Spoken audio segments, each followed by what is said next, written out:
நேயர்களுக்கு வணக்கம். இன்றைய நேர்காணலில் நம்மோடு இருந்திருக்கிறார் நாம் தமிழர் கட்சியை சேர்ந்த திரு சசிகுமார் அவர்கள். வாருங்கள் பேசுவோம். வணக்கம் சார்.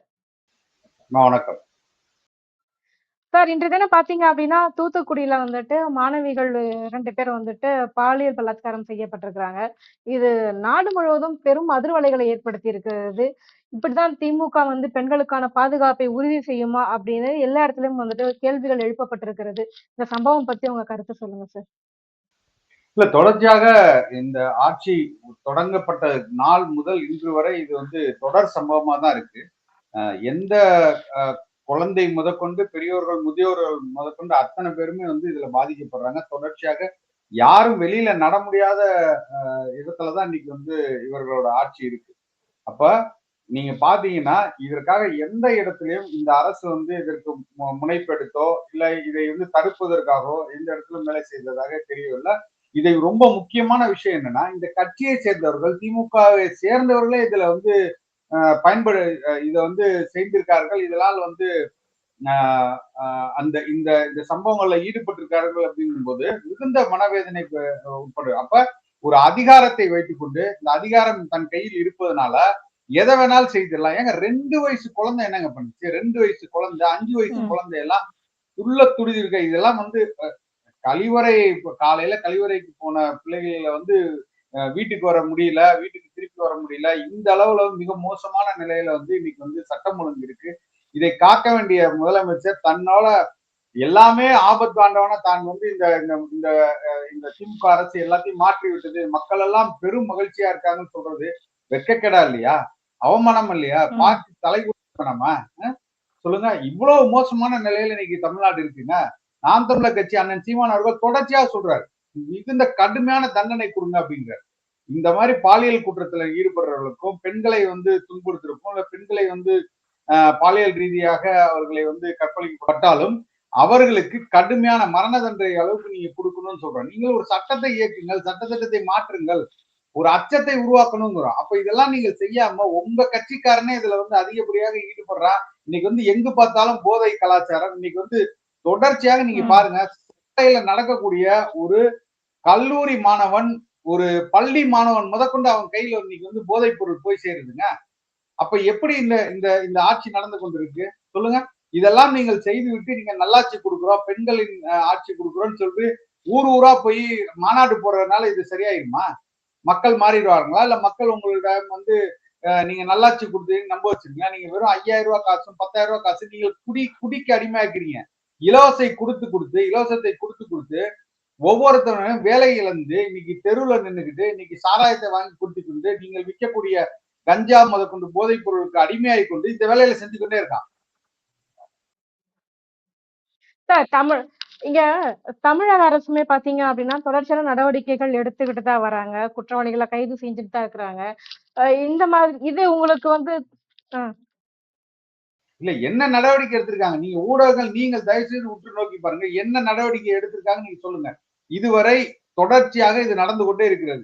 இன்னைக்கு நீங்க இன்னைக்கு கஞ்சா புழக்கம் குறைஞ்சிருச்சுன்னு நினைக்கிறீங்களா? இன்னைக்கு வந்திருக்க காணொலி பாருங்க. தெருவுல சர்வ சாதாரணமாக இன்னைக்கு கையில அருவாளோட சுத்துறான். இன்னைக்கு ஒருத்தர் இன்னைக்கு புதுக்கோட்டை நகரத்துல பட்ட பகல்ல வெட்டி கொல்லப்படுறான். அப்ப இதெல்லாம் என்ன காரணம்னு நினைக்கிறீங்க? நீங்கள் நீங்கள் இந்த இந்த இந்த சமூக சீர்கேட்டை, இந்த அவலங்களை நீங்கள் தட்டி உங்கள் காவல்துறை சரியாக செயல்பட்டால், உங்கள் மீது ஒரு அச்சம் இருந்தால் அரசு நிச்சயமாக தனக்கு தண்டனை பெற்று தரும் அப்படின்னு ஒரு எண்ணம் அவங்கள்ட்ட இருந்ததுன்னா ஏன் மறுபடியும் செய்வாங்க? அப்ப தனக்கு இந்த அரசாங்கம் உதவி செய்யுது, இந்த அரசாங்கம் தன்னை காப்பாற்றும் நினைக்கிறதுனாலதான் அந்த கட்சியை சார்ந்தவர்களே இதுல அதிகமா ஈடுபடுறாங்க. இதை சார்ந்து ஏதாவது ஒரு அறிக்கை விட்டிருக்காரா சொல்லுங்க. இந்த மாநிலத்தின் முதலமைச்சர் இது சார்பாக எதையாவது பேசியிருக்காரா? மக்களிடம் போய் பேசியிருக்காரா? போதை பழக்கத்துக்கு ஆளாகுதுன்னு சொல்லிட்டா போதுமா? காவல்துறை கையில நீங்கள் கட்டி போட்டு விட்டு நீங்கள் எப்படி இதை சுதந்திரமாக எல்லா இடத்துக்கும் நடமாட விட்டு நீங்க எப்படி இதை கட்டுப்படுத்த முடியும்? இன்னைக்கு தொடர்ச்சியாக கொலைகள் நடந்து கொண்டே இருக்குங்க. தொடர்ச்சியாக கற்பழிப்புகள், தொடர்ச்சியாக பாலியல் சின்னல்கள், தொடர்ச்சியாக இந்த பிரச்சனைகள் நடந்து கொண்டே இருக்குங்க. இதுக்கு எங்க முற்றுப்புள்ளி சொல்லுங்க. இப்போ வந்து தண்டனைகள் வந்து கடுமையாக்கப்பட்டால், இது குறைவதற்கான வாய்ப்புகள் இருக்கு. அப்படி எடுத்துக்கலாமா சார்? இங்க வந்து தண்டனைகள் வந்து ரொம்ப ரொம்ப ரொம்ப ரொம்ப தண்டனைகள் வந்துட்டு பெருமளவுல இல்ல. இன்னைக்கு இன்னைக்கு உள்ள போனா நாளைக்கு வெளிய வந்துடுறாங்க. அந்த மாரி ஒரு நிலைமை தானே இருக்கு. போறதே இல்லையே. உள்ள போய் வெளியில வர்றது அடுத்து. நீங்கள் அடுத்த நிமிஷமே நீங்க அதை மடமாற்றி விட்டுறீங்களே. அது ஒரு சாதிய பிரச்சனையாக, அதை ஒரு சாதிய மோதலாக மாற்றிவிட்டு, அதை வந்து நீங்கள் மடைமாற்றம் செய்துவிட்டு, வேற நீங்கள் வந்து சினிமா முகத்தை காட்டிவிட்டு, இப்படித்தானே நீங்க உங்களுக்கு உங்கள் தேர்தல் வாக்கு அரசியல் தானே உங்களுக்கு ரொம்ப முக்கியமா இருக்கு. இன்னைக்கு நீங்க எல்லாத்தையும் மறந்து விட்டு, நீங்கள் அடுத்த கட்டத்துக்கு நீங்க ஒரு இலவசத்தை குடுத்து விட்டு, அவர்களை வந்து ஒரு பிச்சைக்காரர்கள் போல தானே இந்த மக்களை வச்சிருக்கீங்க. நான் என்ன வேணாலும் செய்யலாம். இந்த இந்த இந்த நாட்டில் நான் என்ன அக்கிரமம் வேணாலும் செய்யலாம். எவ்வளவு வேணாலும் கொள்ளையடிக்கலாம். எவ்வளவு வேணாலும் ஊழல் செய்யலாம். எத்தனை கொலை, கொள்ளை என்ன வேணாலும் நடக்கலாம். நான் பெண்களுக்கு காலையில எந்திரிச்சோன்னா அவங்க அக்கவுண்ட்ல 5000 ரூபாய் போட்டா எல்லாம் வாங்கி முடிவாங்கன்னு நினைக்கிறது. இது எந்த மாதிரியான அரசு சொல்லுங்க? இதைத்தானே இந்த அரசு செஞ்சு கொண்டிருக்கு. வரப்போற அரசும் இதுதானே இலவசத்தை சொல்லுது. நான் 5000 ரூபாய் கொடுத்தா நான் 10,000 ரூபாய் கொடுக்குறேங்கிறான். ஒருத்தர் உறுப்பு காப்போன்னு கொடுக்குறேன், ஒருத்தர் உறுப்போன்னு கொடுக்குறேங்கிறான். இப்படித்தானே இவர்கள் போய் கொண்டிருக்கிறார்கள். யாராவது இதை பற்றி பேசுகிறார்களா? இல்ல இதை பத்தியான எந்த இடத்துலயாவது அக்கறை இருக்குதா சொல்லுங்க. ம். சார் அப்படின்னு பார்த்தா அப்படின்னா, சட்டத்திலேயே கூட சில திருத்தங்களை கொண்டுட்டு வரலாம் அப்படின்ற மாதிரி இருக்கும்ல சார். சட்டங்கள் வந்துட்டு இன்னும் ரொம்ப கடுமையாக்கப்படணும். இந்த மாதிரியான விஷயங்களுக்கு வந்துட்டு தண்டனைகள் ரொம்ப கொடூரமாக இருக்கணும். அப்ப சட்டங்களையே மாற்றி அமைக்கக்கூடிய ஒரு காலகட்டத்துல நம்ம இருக்கோம்ல சார். நிச்சயமாக நீங்கள் தொடர்ச்சியாக இந்த மாதிரி செயல்கள் நடக்கும்போது குற்றங்கள் குறையணும்னா சட்டங்கள் அதிகமானுங்க. சட்டத்தின் கடுமை அதிகமானும். நீங்கள் அதற்கு கொடுக்கக்கூடிய தண்டனை அதிகமானும். அதைத்தான் நாங்க சொல்றோம். நீங்கள் அப்ப என்ன செஞ்சாலும் நான் தப்பிச்சுக்கலாம்னு ஒரு போக்கு இங்க இருக்குல்ல. அப்படி இருக்கும்போது அதை தாண்டி இந்த அரசு வந்து மக்களை எப்படி நடத்துதுன்னு இருக்குல்ல, அது ரொம்ப ரொம்ப முக்கியமான விஷயம். நீங்க வந்து ஆரம்பத்துல நீங்க வந்து பள்ளி கல்வியிலிருந்தே நீங்க இதை தொடங்கி வச்சிருக்கீங்களா? ம். பள்ளி கல்வியிலிருந்தே நீங்கள் சொல்லிக் கொடுக்கிற நீங்க பாடத்திட்டத்திலிருந்தே இதை நீங்க தொடங்கணுங்கிறோம். நீங்கள் அந்த இடத்துல நீங்க தவறுறீங்க. நீங்க எதை வேணாலும் நீ வாங்கிக்கலாம். காசு கொடுத்து எதை வேணாலும் வாங்கிக்கலாம். இலவசம் பெறலாம். நீங்க பெண்களை எப்படி வேணாலும் நடத்தலாம். பெண்களிடம் நீங்கள் எவ்வளவு தவறா நடந்தாலும் இந்த சமூகத்தில் நீங்கள் அதை வந்து ஒரு மாபெரும் குற்றமாகவோ ஏதோ நீங்க எடுத்து சொல்லவே இல்லையே. அப்ப இதன் தொடர்ச்சி அவன் அவன் சாதாரண மனநிலையே இல்லையே. இன்னைக்கு ஒரு தவறு செய்யறவன் நீங்க நல்லா சிந்திச்சு பாருங்க. நீங்கள் இந்த இந்த வழக்குகள் கிட்டத்தட்ட 7000க்கு மேற்பட்ட எஃப்ஐஆர்கள் இது சம்பந்தமாவே நடந்திருக்கு. இந்த வழக்குகளை நீங்கள் எடுத்து நோக்கினீங்கன்னா யாருமே நிதானத்தில் இல்லைங்க. இதை செய்தவன் யாருமே நிதானத்தில் இல்ல. எல்லாம் தலைக்கேறிய போதை, கஞ்சா போதை. இந்த இடத்துல இருந்துதான் இந்த தவறுக்கு தொடர்ச்சி காரணமாவே வருது. இல்லைன்னா சாதிய மோதல், சாதி பிரச்சனை உச்சத்துக்கு ஏது அந்த போதை தாண்டி அவன் மதுவினாலும் கஞ்சாவினாலும் போதை ஏற்றப்பட்டுதான் இந்த இடத்துக்கே வர்றான், இந்த இடத்துக்கே நவர்றான். அப்ப இதற்கு முதல் காரணமாக இருக்கக்கூடிய இதுதானே. இதை நீங்க ஒழிப்பதற்கு நீங்க என்ன என்ன நடவடிக்கை எடுத்துறீங்க? இன்னும் மேலும் மேலும் சாராய கடைகளை அதிகப்படுத்தி தான் கொண்டு வந்துருக்கீங்க. நீங்க டார்கெட் அதிகமா வச்சுதான் விக்கிறீங்க.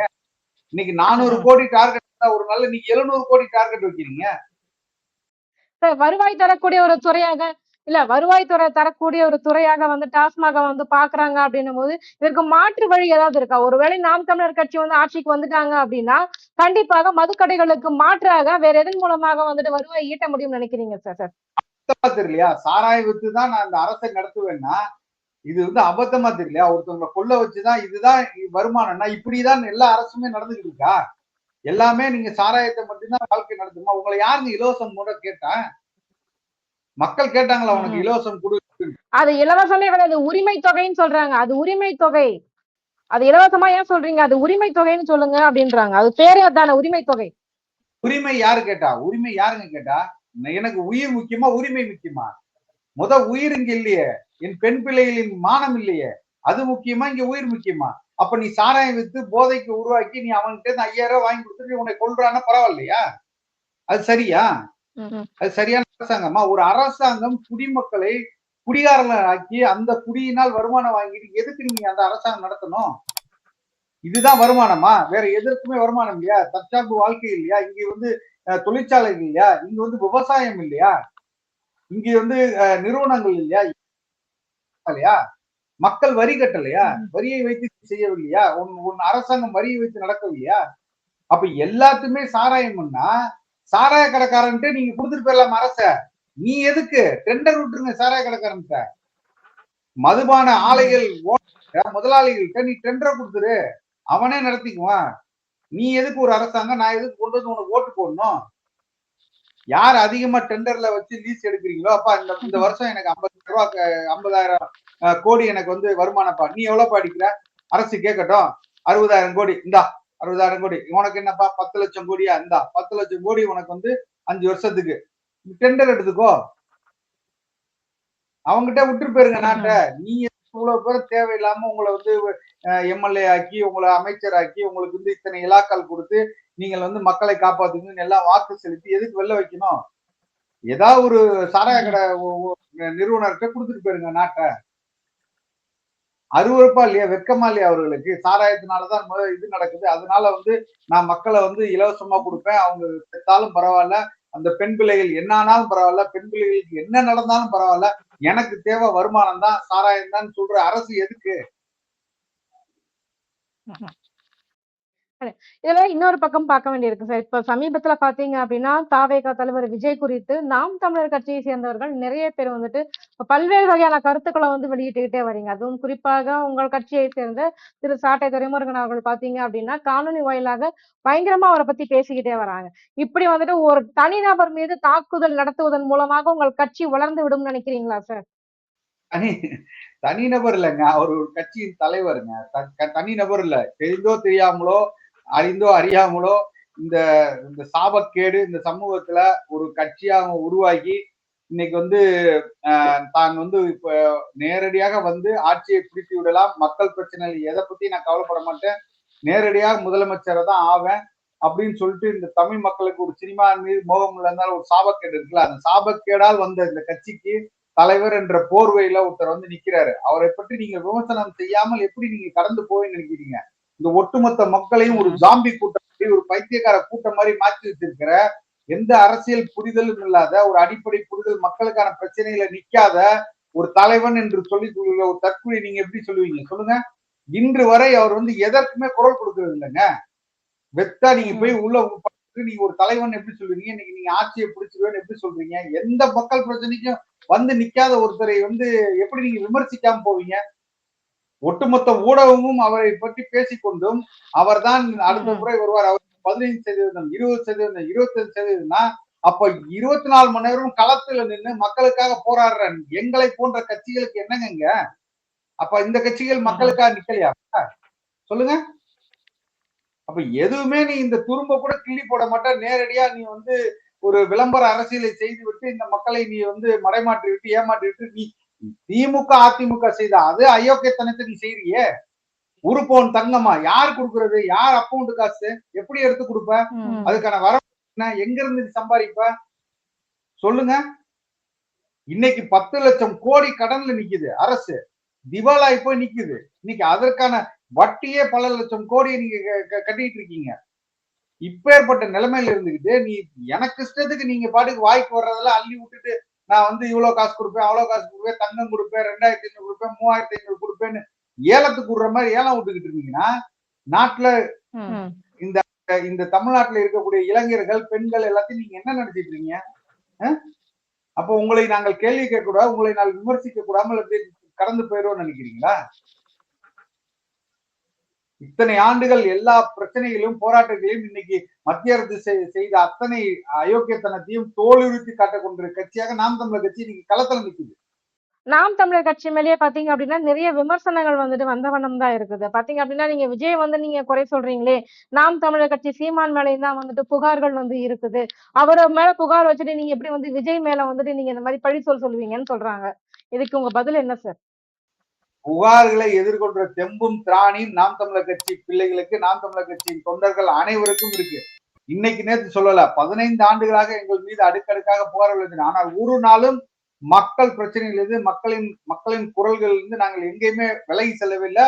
மக்களிடமிருந்து என்னைக்குமே நாங்க விலகி செல்லல.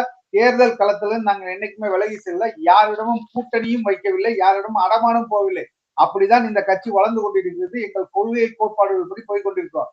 அவதூறுகள் வந்து கொண்டுதான் இருக்கும், 1000 அவதூறுகள் வந்து கொண்டுதான் இருக்கும். அதை பத்தி இந்த கட்சி ஒருபோதும் எல்லளவு நாங்கள் கவலைப்பட்டதே இல்லை. அதற்கான அதை எதிர்த்து களமாடக்கூடிய தெம்பும் திராணியும் இந்த கட்சியில் உள்ள ஒவ்வொரு அடிப்படை தொண்டனுக்கும் இருக்கு. அதுல எங்களுக்கு வந்து நாங்க போய் பின்வாங்கி நிக்கிறோம். இன்னைக்கு வந்து யார் தேர்தல்ல வந்து போட்டி போட போறா, தேர்தல்ல நாங்க களத்தில் நிக்கிறோமா இல்லையான்னு இன்னும் முடிவெடுக்க முடியாத நிலைமையில பல கட்சிகள் இருக்கு. தமிழர் கட்சி 234 தொகுதி வேட்பாளரை போட்டு களத்தில் நிக்கிற கட்சி. நாங்கள் பின்வாங்கி ஓடவில்லை, மறையவில்லை. யாருக்காகவும் யாரோட வரவுக்காகவும் நாங்க எதிர்பார்த்து காத்திருக்கல. எங்களோட கொள்கை எனக்கு என்ன ஒரு சந்தேகம் அப்படின்னா, இல்ல கரெக்ட் தான். நீங்க வந்து 234 வேட்பாளர்களையும் வந்துட்டு நீங்க அறிவிச்சிட்டீங்க. எல்லாமே சிறப்பா செஞ்சுட்டு இருக்கீங்க. ஆனா இது வரைக்குமே பாத்தீங்க அப்படின்னா, நீங்க கட்சி தொடங்கி கிட்டத்தட்ட 10 ஆண்டுகளுக்கும் மேலாக ஆயிடுச்சு. இது வரைக்கும் ஒரு எம்எல்ஏ கூட வந்துட்டு உங்க கட்சியினரால் ஆக முடியல அப்படின்னும் போது, மக்கள் உங்களை தொடர்ந்து புறக்கணிக்கிறார்கள் அப்படின்னு எடுத்துக்கலாமா?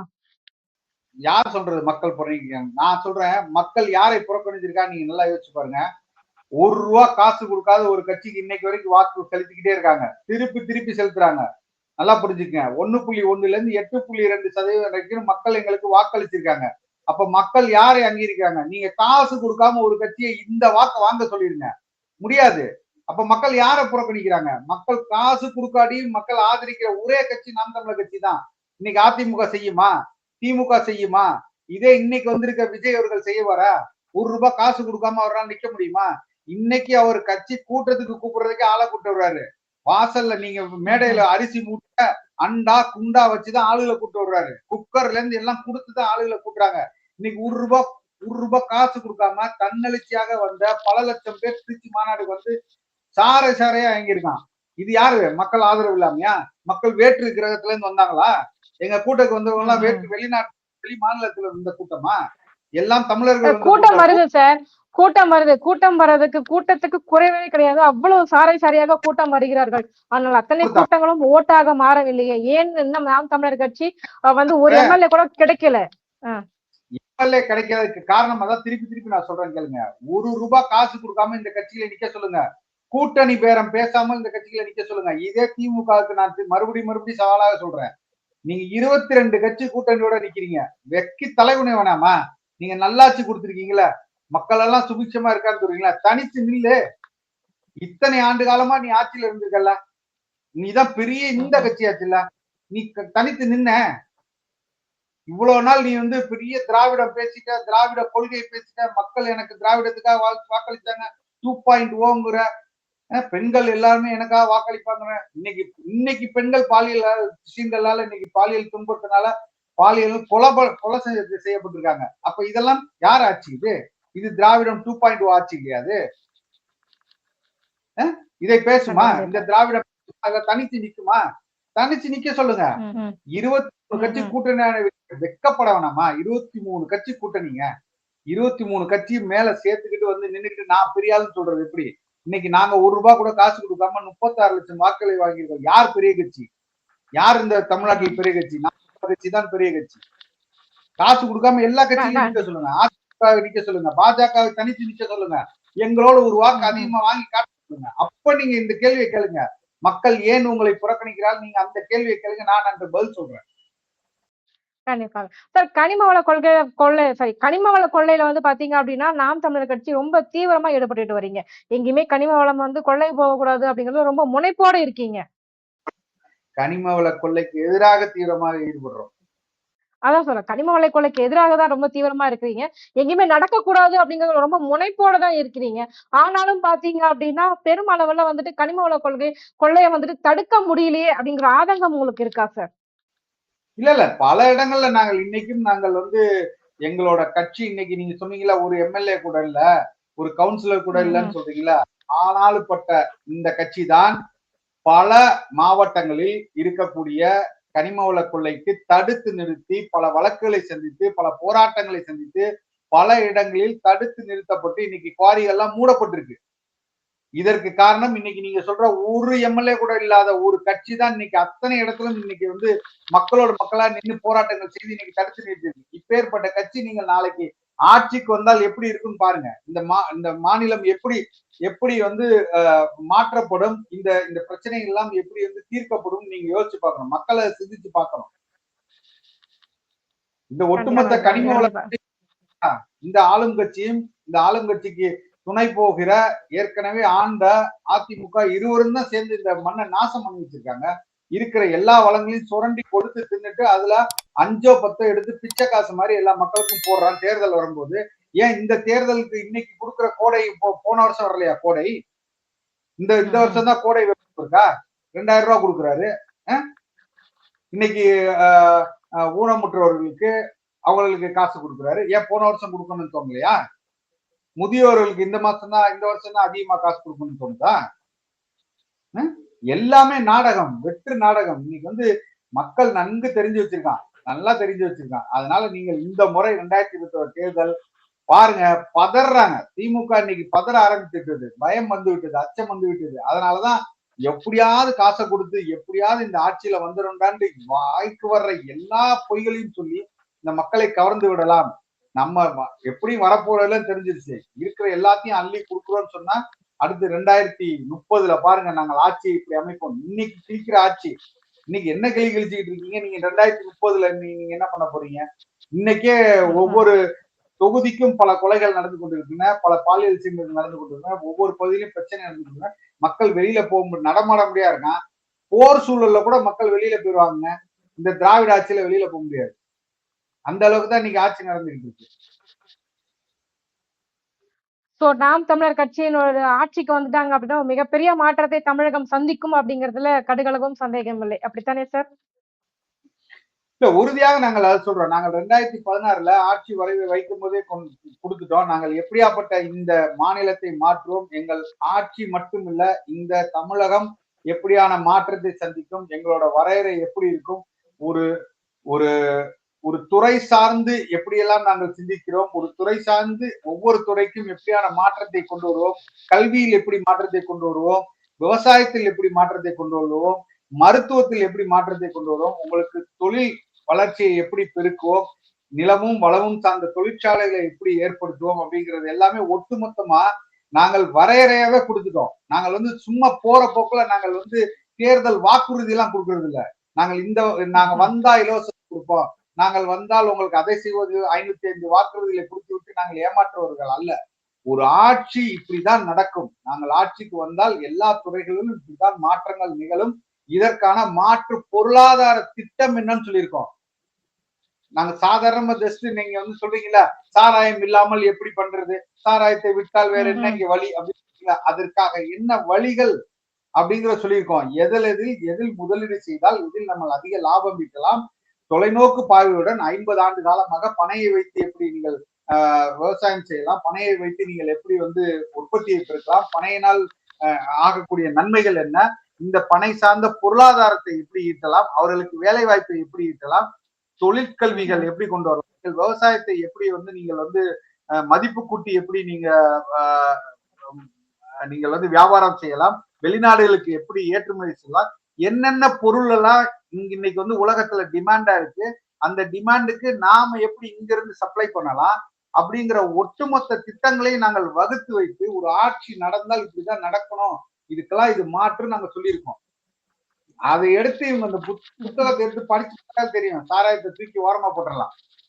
ஆனால் இவர்கள் செய்ய மாட்டார்கள். அவர்களுக்கு அந்த இல்ல, ஏன்னா சாராய முதலாளி அவன் தானே, முதலாளி தானே, இவர்கள் தானே சாராய ஆலைய வச்சிருக்கான். அப்புறம் எப்படி அதை விட்டுட்டு போவான்? அவன் எப்படி மாற்றத்தை கொண்டு வந்து நினைப்பான்? மக்கள் நாசமா போகணும், அவனுக்கு அது பிரச்சனை இல்ல. 144 கோடி மக்கள்ல 10 லட்சம் பேர் செத்தாலும் அவனுக்கு கவலை இல்ல, யாரு செத்தாலும் அவனுக்கு பிரச்சனை கிடையாது. அவனுக்கு தன் குடும்பம் வாழணும், தன் கட்சி வாழணும், தன்னை சார்ந்தவர்கள் மட்டும் நல்லா இருக்கணும், அப்படிதான் நினைப்பான். நீங்க ஒரு ஒரு ஒரு நாடு நல்லா இருக்கணும்னா ஒரு மாநிலம் கெட்டு போனா பிரச்சனை இல்லைன்னு சொன்னார்ல இலகணேசன், இறந்து போன இலகணேசன் சொன்னாரு. அதே போலதான் இவர்களும், இவர்கள் நல்லா இருக்கணும்னா யாராவது ஒரு 100 பேர் 1000 பேர் ஆண்டாலும் பிரச்சனை இல்லைன்னு நினைக்கக்கூடிய கட்சி தான் இன்னைக்கு ஆளுகின்ற கட்சியாக இருக்கு. அதனால ஒருபோதும் இவர்கள் மக்களுக்காக தொலை நிற்க மாட்டார்கள். இலவசத்தை போட்டு காசை கொடுத்தா போதும், மக்கள் எப்படியா இருந்தாலும் நமக்கு வாக்கு போட்டுருவான், அவன் நம்ம பின்னாடியே நிற்பான், நாய் போல அவர்களை பின்னாடியே வாலாட்டி கொண்டு வர வைக்கிறது காசுதான். இந்த சிந்தனையை ஏத்திட்டான் எல்லா மக்கள் மனசுலயும். அதை மாற்ற வேண்டிய ஒவ்வொரு கடமையும் பொறுப்பும் ஒவ்வொரு மக்களுக்கு இருக்கு. இன்னைக்கு நீங்க சிந்திச்சு பார்க்கணும். இன்னைக்கு உங்களால சம்பாரிச்சு வாழ முடியாத இடத்துக்கு இன்னைக்கு இந்த ஆட்சியாளர்கள் கொண்டு வந்து வச்சுட்டாங்க அப்படிங்கும்போது இது யாராதான் யோசிச்சு பண்ணணும். ஒன் பெண் பிள்ளைக்கு ஒரு பிரச்சனை நடக்கும், உன்னால கேள்வி கேட்க முடியல. ஏன் கேட்க முடியல? நீ கை நீட்டி காசு வாங்கிட்ட, நீ கை நீட்டி அவங்க கிட்ட காசு வாங்கினதுக்கு அப்புறம் அவன்கிட்ட நீ போய் சண்டை போட முடியாது. காசு கொடுத்துதானே நான் வாக்கு வாங்கினேன், நீ தானே என்னை வெளில வச்ச அப்படின்னு சொல்றான்ல. அந்த நிலைமைக்கு ஆளாக்குனது நீ மீட்டின கைனாலதான். அந்த ஒத்த விரல்ல நீ சரியானவர்களுக்கு நீ தேர்ந்தெடுத்திருந்தா, ஒரு மாற்றத்தை நிற்கக்கூடிய கட்சிகளை நீ பார்த்திருந்தா, ஒரு மாற்றத்துக்காக நிற்கக்கூடிய எளிய பிள்ளைகளுக்கு நீங்கள் வாக்குகளை செலுத்தினீர்கள் என்றால் இந்த மாற்றம் நிகழும். அதுதான் இந்த தேர்தல். இந்த 2026 தேர்தல் அதை நோக்கி தான் போகுது. இந்த மாற்றம் நிச்சயமாக ஒரு மௌன புரட்சியாக இந்த 2024 ஒரு பெரிய மாற்றம் நிகழும் என்பதுதான் யதார்த்தம், உண்மை. கண்டிப்பா சார். எங்க கேள்விகளுக்கு ரொம்ப சிறப்பான பதில் சொன்னீங்க சார். ரொம்ப நன்றி. நன்றி.